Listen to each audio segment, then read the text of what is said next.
Ang babastos ikaw pa magbabayad nito mga ininom namin.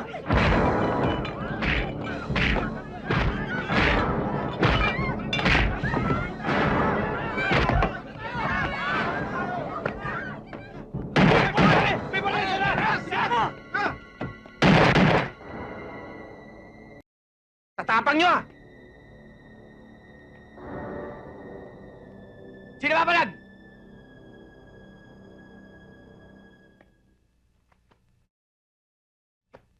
Rigor! Ano bang nangyayari sa'yo? Talaga bang gusto mo sirain ang buhay mo? Ha? Tandaan mo kung hindi sa akin, sa kulungan na sana ang pagsak mo! Rigor, naiintindihan ko ang sakit na nararamdaman mo ngayon dahil sa pagkamatay ni Evelyn at ang dalawa mong anak. Pero por Diyos por Santo naman, hindi may babalik ng ginagawa mo sa sarili mo ngayon ang buhay nila. Tingnan mo itsura mo ngayon. Para kang isang sanggano.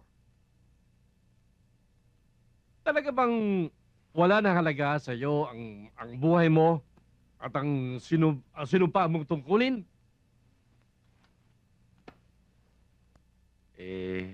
Simula nung nawala yung pamilya ko, nawala na rin ho ng kabuluhan yung buhay ko.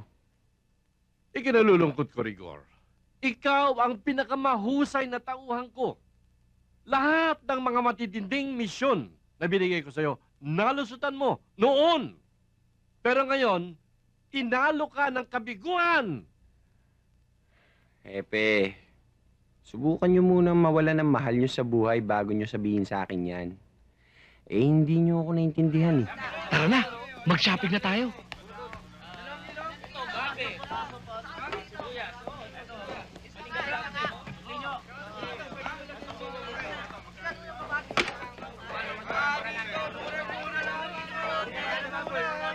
Magkano sa kilo?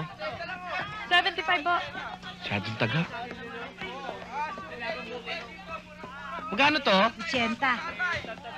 Mahal.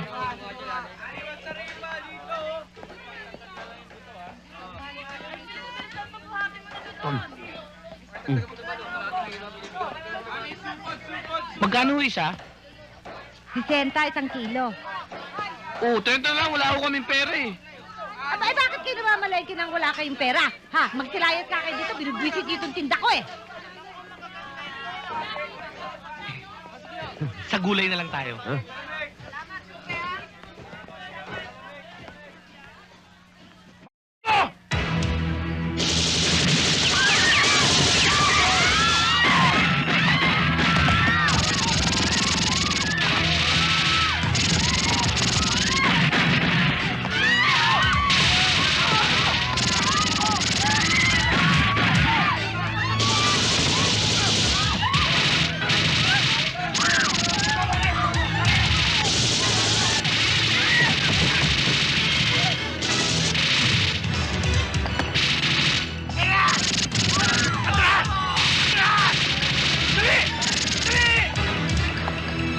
Sayot sa gusto mo.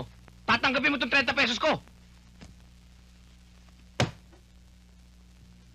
Mabait naman pala eh. Pumayag.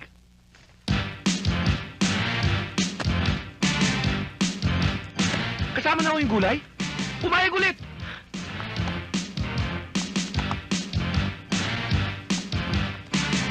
Aray, Magnanakaw yung ginagawa mo eh. hindi pagnanakaw yan, kapatid. Pagkatapos, mura bilihin. Ang tawag dyan, damage. Ibig sabihin, hindi magnanakaw to? Eh, kunin na natin lahat. Ano pang hinihintay natin? Gusto mo baka dumating mga polis? Balitaan ko ang tatag-tapang ng binatang yan. Antero, gusto kong makita. Nagtanggol lang naman siya sa laban sa mga tauhan mo. Don Damian. Hindi ko tinatanong ang dahilan. Ang sabi ko, gusto kong makita ang kanyang kakayahan.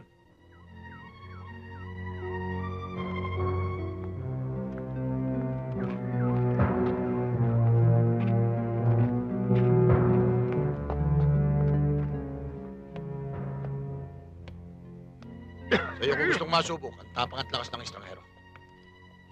Pagbuti mo lakas. Kapag tinalo ka ng estranghero, siya ang papalit sa pwesto mo. Babalik ka ulit sa pagkatrabahador. Lolo, hindi kayo madurog si Alvaro niyan? Kayang-kaya yan. Ayan nyo, Don Damian.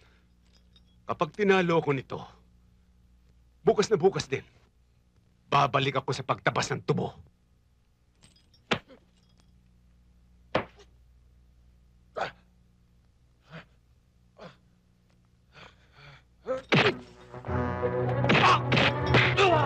Sige pa, Alvaro! Sige! Sige!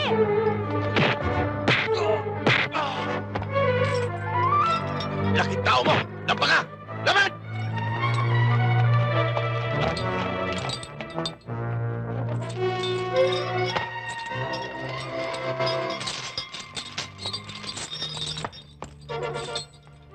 Ano to, Papa?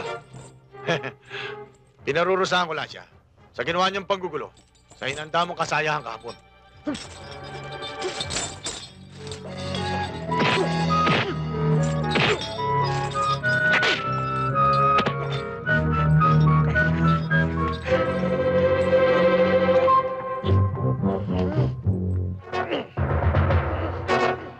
Hindi ko kasi mapaniwalaan, sa sugat niya ay mapatumba niya ang siyam nating mga tauhan. Kung hindi ko nga pinigil yan, baka lahat buwal. Oh, kay lakas! Matindi, no?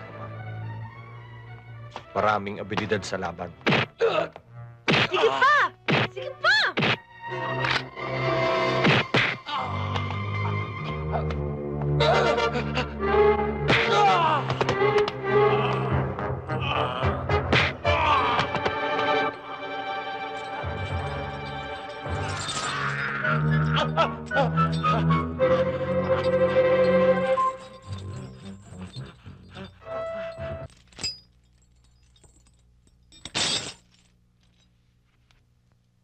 Hindi ako nagkamali sa sinabi ko sa'yo, ha, Papa?